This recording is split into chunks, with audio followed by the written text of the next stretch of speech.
Justina, promiň mi to. Já nechtěla, aby si umřel. Prosím, promineš mi to.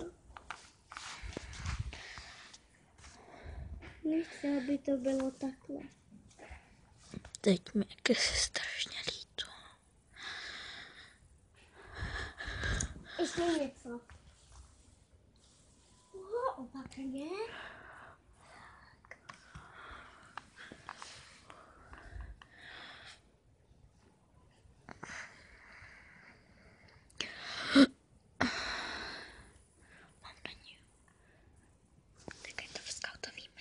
Mám na ní vůbec mluvit?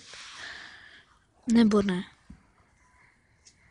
A jeho, a Justinův duch. Ano, musíš. Ano, musíš. Kdo to byl?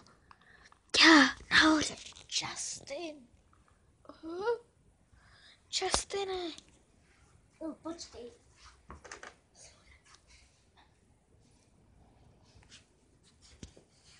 Promluv na ní. Řekni cokoliv. Vážně cokoliv. No něco, co by jí uklidnilo.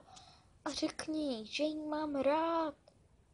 A že to není její vina, jenom moje vina, že jsem se s tebou vůbec dala do řeči.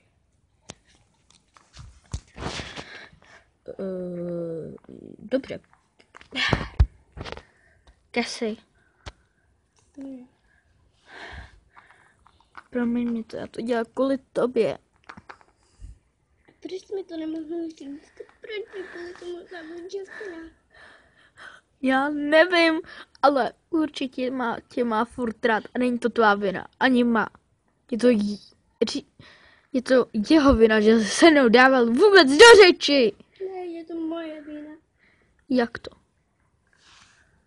Neměla jsem se hádat s tebou. A já jsem se neměl začínat. Pojď za mnou.